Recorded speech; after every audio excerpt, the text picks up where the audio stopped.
thank you for that. Let's move forward. Thank you. On to our first agenda Thank item. you. Nicole, you're moving us forward. Thank you. I appreciate that. Thank so you. That's, you're up, Colleen, on the legal framework. Hi, Colleen Winchester. I'm with the City Attorney's Office. I'm with the agenda, and mine I'm going to be really quick because this really isn't intended to be a complete Brown Act training. How many of you have already sat through the clerk's Brown Act training? And oh, yay! Okay, who in here has been to more than one Brown Act training? More than two? Okay, who's got the highest number of Brown Act training? Because I have snacks for you. So. You guys figured out? Because that is not fun, because here we go again. All right, so we're going to go through the Brown Act, the Public Records Act, the Muni Code, and the council policy. The idea in this is to provide the legal framework for the rest of your afternoon. So let's start here with the Brown Act. The purpose, meetings are open and public. Okay, here's my second little prize. The policy. The people of this state do not yield their sovereign power to the agencies that serve them. The people, in delegating their authority, do not give their public servants the right to decide what is good for the people to know and what is not good for the people to know. Who knows who put, okay, this is not like who's buried in Grant's tomb, because obviously the Brown Act is brown, but okay, who had input into that mission policy statement of the Brown Act? Anybody know? Come on, add one more. It was a newspaper reporter. And now think about this context. The newspaper reporter, and stop me if you've heard all of this before, but his name was Michael Harris, and he was out of the San Francisco Chronicle, had done a series of meetings on secret public meetings. And this was his expose on how government is conducted behind closed doors. And he worked with Ralph M. Brown, and came up, and this is his input, and this is his statement. So when you're thinking about the Brown Act and all of its requirements, and all of these things that you have to do in order to make sure the public has notice, it's because the people don't yield their right for you to tell them what's good for them to know and not good for them to know. So it's really, to me, this is the crux of what we do, and this is why. And you think about it from a newspaper reporter's perspective. If something's done behind closed doors, does it help anybody? So anyway, that's my soapbox. And I have, so whoever's the longest serving commissioner, I guess, can have the other side. It's Pete. That could be Robert. You have to It's flip Robert. There you go. Yeah, I thought maybe somebody might need something to spend the time if they went through this again and again. So. Robert. Over here. Yes. Okay, so as Thank you. The general rules, meetings are supposed to be open in public. Prohibited serial meetings. This is something that I want to talk to because sometimes it's a little bit, it's an evolving concept, quite frankly. We have the daisy chain, the hub and spoke, the reply to all in an email. Okay, let's talk about a daisy chain. When you have a meeting is of a quorum, which for you, you're a relatively large commission. But what happens is you can't tell one person to tell one person to tell one person. You can't create a daisy chain, or what I call is the telephone. We used to play telephone as a kid. You whisper in someone's ear and ear. You can't have that also creates a meeting and is prohibited by the Brown Act. The hub and spoke, if you see the visual, the person in the middle goes around and, consensus builds and acts as a facilitator and gets to the common goal. That, or just deliberates, not even a common goal, just deliberates. That also is a prohibited meeting under the Brown Act. The last one, and this brings up where are we going to go in this brave new world? Replying to all in an email. Now, somebody sends an email out that says, the commission is going to meet, here's our agenda. And it goes to all the commissioners. Commissioner replies to all and says, I think we should be doing this, and this. You're now communicating to a group of your, more than a quorum, of your commission. The way to avoid this is to have it, you BCC'd in your email. So it'll say to, from, so you get this email, and it's like, to the to and the from are blank. You're going like, who sent this to me? What's going on? It's because in the BCCs, so you can't reply to all and accidentally create a concern with the Brown Act. It's just a trick to try to help us in this brave new world. Here's one of the issues when I was kind of looking at your agenda, and the difference between a standing committee and then an ad hoc committee, and the requirements of the Brown Act, and then also the requirements of Policy O-4. Subcommittees, you have to meet Brown Act requirements. There has to be minutes, notice, meetings. Ad hoc committees are limited temporary committees, less than a quorum, specific purpose, and less than 6 months. So a lot of times people think, well, you know, we're just getting good. You know, I mean, and that's really, go ahead, sir. The 6 month, that's not a Brown Act thing, right? That's City Sunshine Law? Well, yeah, it's in Policy O-4 and it is in this, but, however, if your meeting, your ad hoc meeting turns into a standing committee, then it is a Brown Act issue. And that's why Council put the 6 month limit on it, in order to provide some protection from the law, so to speak. It's to provide a framework that if you go beyond 6 months, are you really an ad hoc committee, or now are you a standing committee? And the the District Attorney's Office also looks at what's a standing committee, what's an ad hoc committee, you know, what's fair and public, but it all goes back to the purpose. So if you all have ad hoc committees, you break up, and you go and you deliberate, you come up with some really good recommendations, but you're not under the Brown Act, it's you and your committee members, and you come back and you report your findings. The deliberations that your committee has conducted has not been agendized and has not been open in public. That's why there's this distinction. So it's not a matter of, and again, I totally understand the perspective of, now we know what we're doing. Now we're good at this stuff.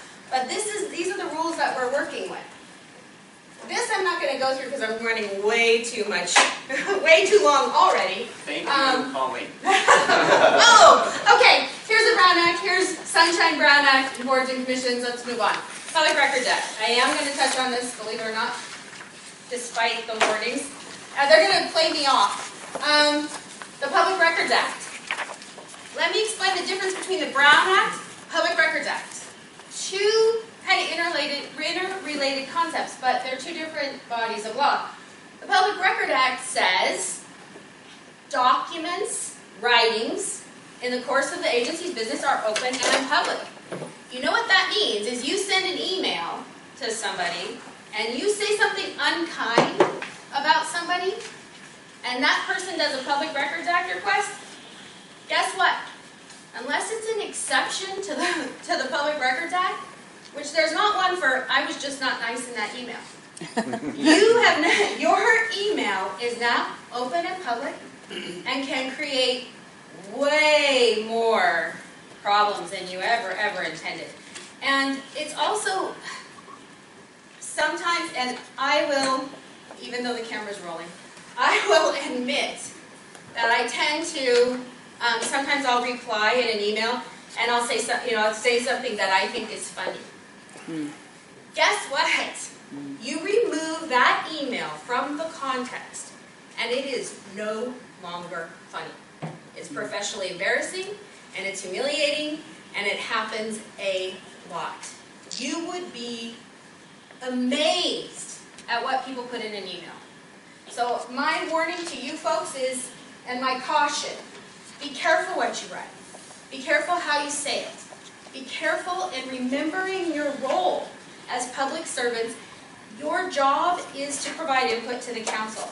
So your job is to hear opposing views and be polite about them. You know, and you know, in this, everybody understands that it's sometimes really hard to be polite about an opposing view. Because you're like, oh my gosh, they're an idiot anyway. And there it is in writing. You pull it out, and you just called someone an idiot. They're probably not. They're probably just somebody who has a different opinion than yours. But it does not play well. Proposition 59, Article 1, Section 3, approved by the voters, 2004. 83% of California voters voted for this. Anybody know what it is? It's constitutionalizing the public's right of access. In the California Constitution, 2004, 83% California voters. How do you get 83% of people to vote on anything? I mean, really, that is a phenomenal number. So be thinking about, that's the public's perspective. Your job is to represent us openly, fairly, and in public.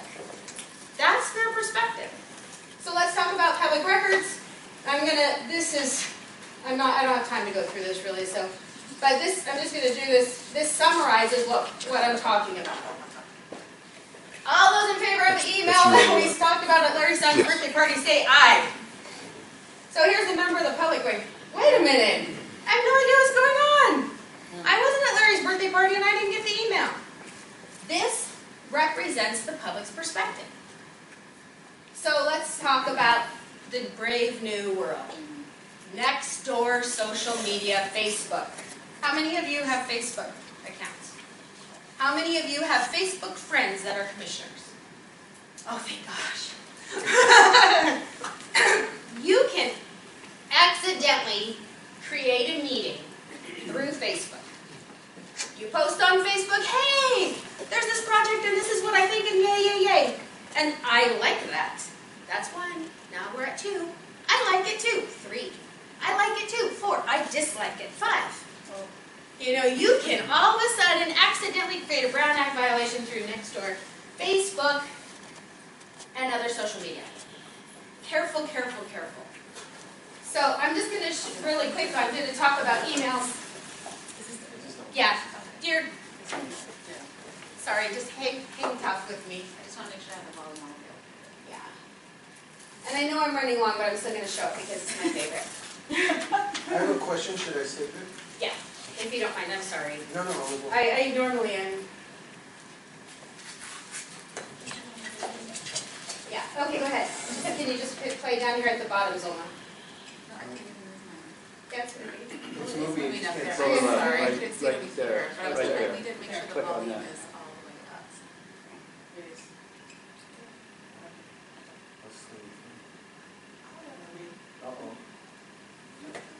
Oh, no. I'll do his voice. No, Jimmy no, Fallon. let me close it up. It's my laptop. I just need to close it up. So Okay, go ahead. What's the question? Go ahead. I'm sorry. When I post information related to the commission, I will indicate it with my title, but I almost never do. So if I use a different title because I'm speaking in a different capacity, then is that still commission related? Okay. The California Supreme Court just recently, actually last month, decided Smith versus, guess who?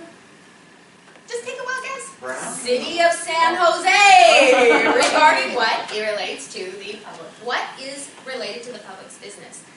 This, I'll get to it in a little bit, but what's interesting here is in your capacity, this is very difficult because as neighborhood commissioners, your job really is to be reflective of what's going on in your community. That's your home, that's what's happening down the road. There's all kinds of stuff going on there. As a result, a lot of what you do can be deemed to be city-related business. As a result, you might very well be creating a public record when you're just, posting on Nextdoor. So, and you say, oh, this is in my personal capacity, not in my official capacity. I'm speaking as myself and not as a member of the commission and just as a member of the public. The difficulty with the new California Supreme Court decision is it talks about a case-by-case analysis of what your post is. Who is the intended audience?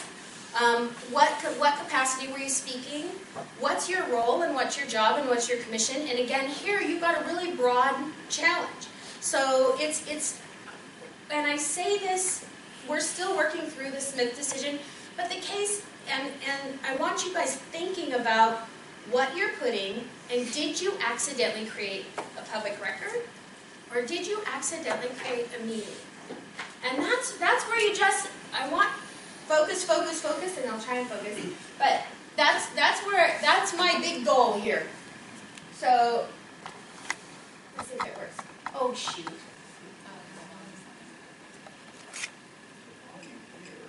Could be Well- because it's connected to the room now. Okay. Not my laptop. Well, the bottom line is, this is a series, and if we'll just let it play, because I'll show you at the end. Jimmy Fallon is talking about, this is about the Clinton email scandal. And what I wanted to do was to show you, whoops. Oh no, what happened? I hate technical difficulties, but anyway, what I wanted to show you were the late night comedians had a field day with Hillary Clinton's personal emails. And the bottom line was, it may very well have cost her presidency. And at the very end, at the very end of this, Jon Stewart, he said, didn't it make sense when everybody was emailing Hillary Clinton that they weren't emailing a government email address and they were emailing her personal account? What? Didn't it occur to anyone that might not be right? And he says, especially when her email address is, don't tell anybody about this email, shh.gov. And so that's the point. The public thinks that these types of issues are obvious. It's obvious if you're a neighborhood commissioner that if you're posting on Nextdoor about stuff about your neighborhood, that might very well be a public record or a committee meeting or create a meeting. And that it's very, very important. So moving on, I'm going to just really go through your charge in the municipal code. The neighborhood commission, you guys all know this though. 2.08.3400, 20 members. Study, review, and evaluate and make recommendations to City Council regarding the policy programs affecting the quality of life in San Jose neighborhoods. Advise and make recommendations on your annual budget process. So also here the caucus process is in the Muni Code. So what this means, if coming out of here you guys decide to change this number to 20, or you try to narrow or broaden the scope, we'll have to take that through a municipal code amendment. Not a big deal. The process is you have the first reading, second reading, becomes effective 30 days after that. But Can I just ask, who does that approval? Is that all through the council? yes, any ordinance changes requires a vote of the council. And again, it's a first read. Go ahead. Oh, did we lock someone out? Yeah. Oh, sorry. Come on in. You're just getting to the good part. Budget duties.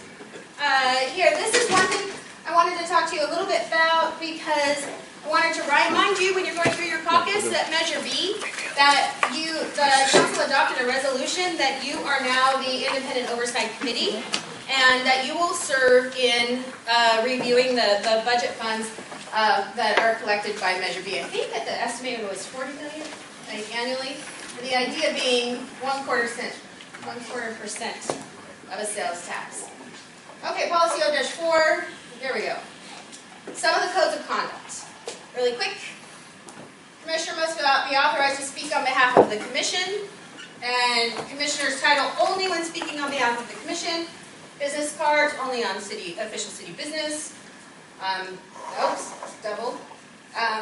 This is another one. Only the city council can designate liaisons or go-betweens with non-city entities.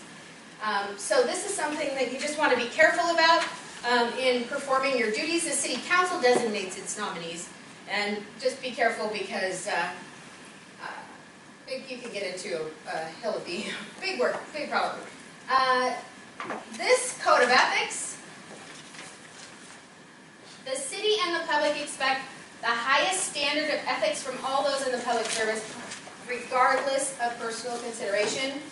And you treat all of your public and fellow employees with respect, courtesy, and concern and responsiveness.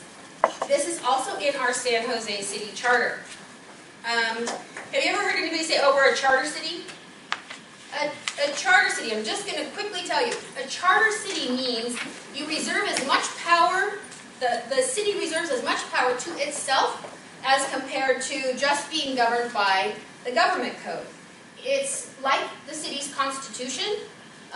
Treat each other with respect and dignity, and your members of the public and fellow employees. in this climate, I cannot emphasize this enough.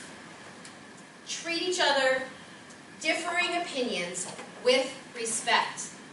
And when you're putting something in an email, posting on Nextdoor, you might be doing what? Creating a public record and creating a meeting.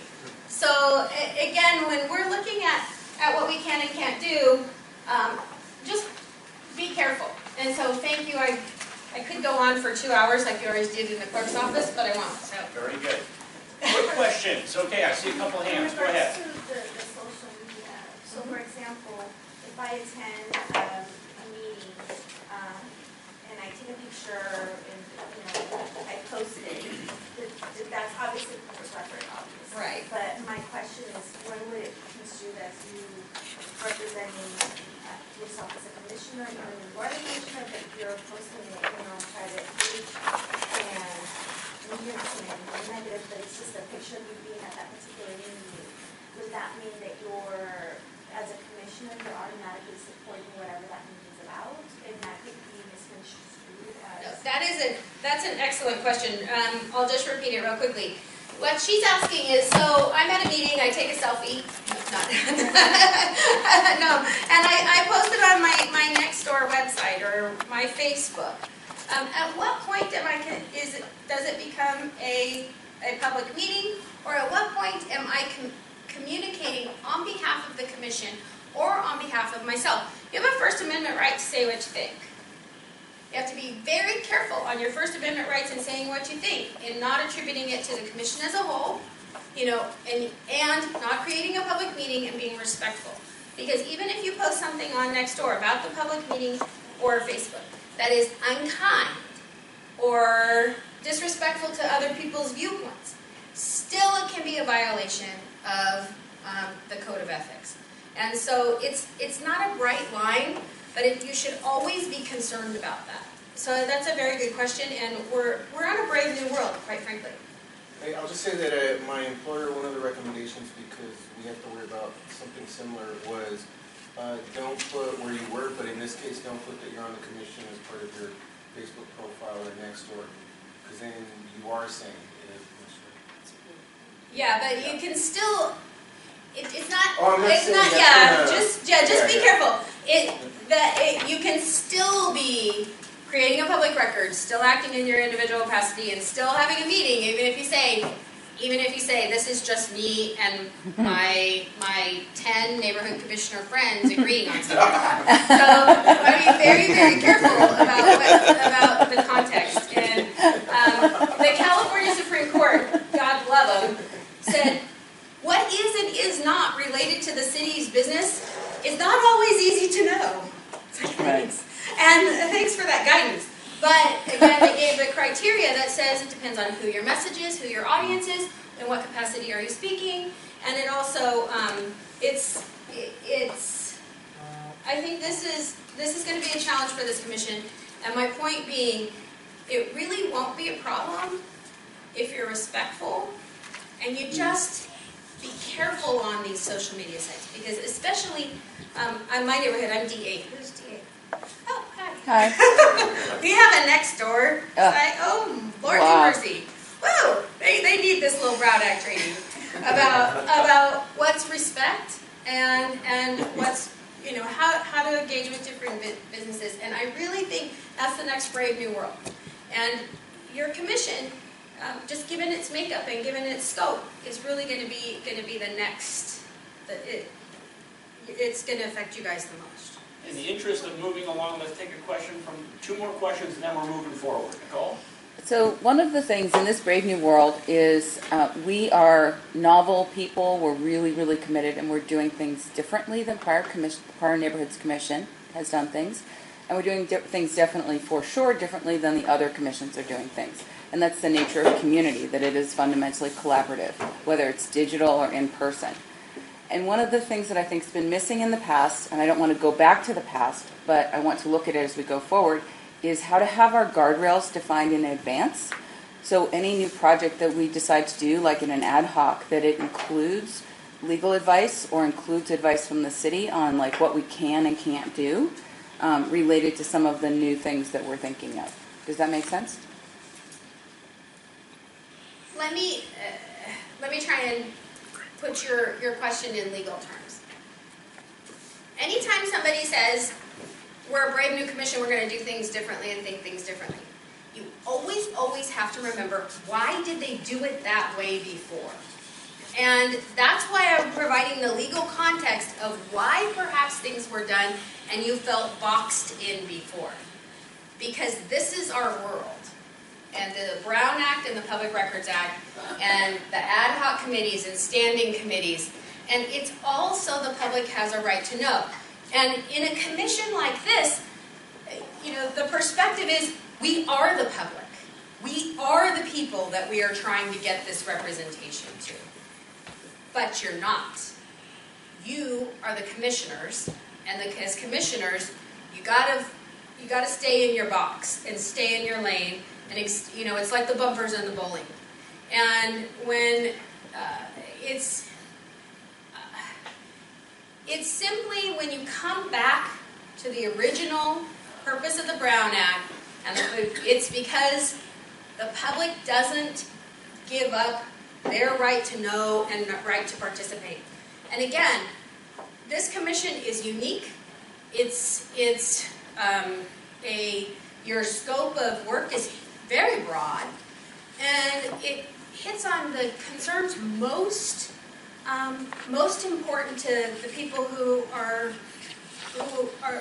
in your communities. And so that makes it a little different to say, oh, sorry, that's not on the agenda. That is the worst thing. You'll be sitting in a meeting and you say, gosh, we can listen. No one can deliberate and talk about it or make any moves because that's not on the agenda.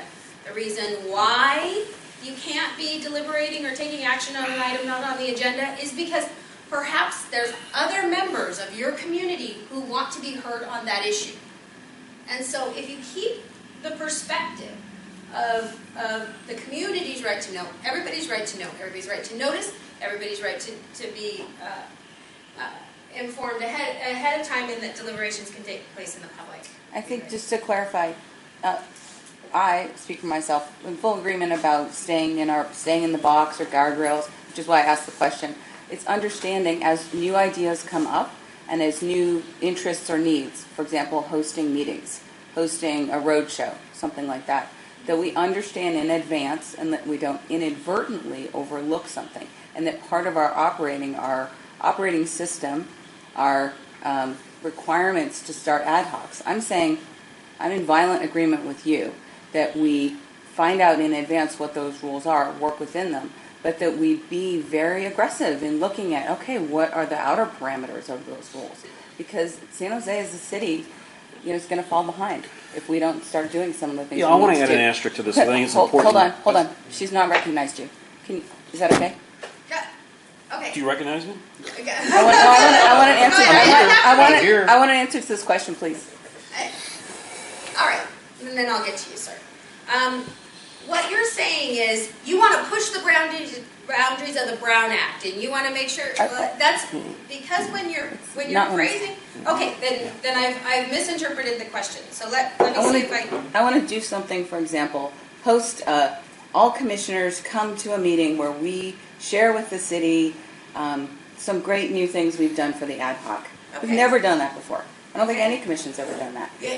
We want to know in advance, in partnership with the city, and it sounds like this is not the tone of what I'm saying doesn't sound as collaborative as I'm intending it, but it's Saturday morning, I had half a cup of coffee. It's frustrating not to know. It's frustrating not to do it because we don't know. And then it's frustrating when we start to go into that vein that we can't do it like that's a hard and fast rule when there are probably some ways to do it. And I don't want to reference the past too much. I just want to put that in the mix of our considerations because. Sure. And let me just jump in here and see if I can't help facilitate this. So in those sorts of situations, what sounds like would happen, we're floating this idea, we're playing around with this idea. Right. Let's go to talk to staff, let's get Colleen, let's get her, and Absolutely. then you have a collaboration. Well, you can't do it this way, but here's another option how you might be able to. In advance. In advance, here we right. go. Agendas, noticing agendas, public participation, and public input. Okay. And so when you're talking about doing something, you're doing something a little bit you want to have a meeting. Right. Meeting triggers the Brown Act. That means it requires noticing agenda and public input and an opportunity to be heard. So when, I'm sorry that I'm not familiar with the history. Fine. And so getting there from here is just a matter of, depending if it's in the scope of your commission, if it's in the scope of your duties, it's requiring with the Brown Act, and that means the agenda, the noticing, the public posting, the public meeting, and the minutes. Okay, thank you. Thank So, you. a quick one? We have a question here. sorry, And then recognize- this will be the last question. I'm Yeah. sorry, and then Yeah. and then gentlemen. Do you recognize me now? Sure, go ahead. Yeah, Sean? Hold on, we had a question here, and then your question. Okay, and then we're going to close it off. You were up next. Tell you what, let me defer to him real quick, and then I'll take Perfect, the next one. excellent, very good. Okay, Robert's Rules of Order. just so you recognize me, John Semanik, District 4.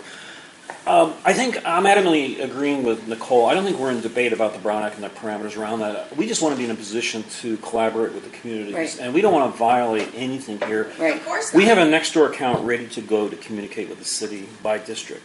But we're scared to death how to do that. Right. We need some counsel and advice so we don't inadvertently violate anything. Yeah. That's what she's addressing.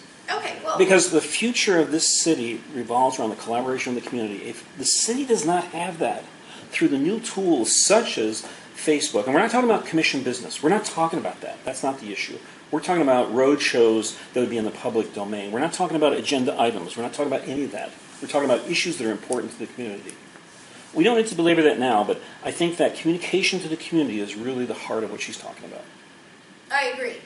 And as far as, when you say roadshow, I'm not familiar with Yeah, your. I don't wanna go on- I'm not familiar with the we don't need to go context, and there. So I We can't, don't. But it's so not- I can't get there from here, but because I don't It's not the commission business per se, nothing to do with commission agendas.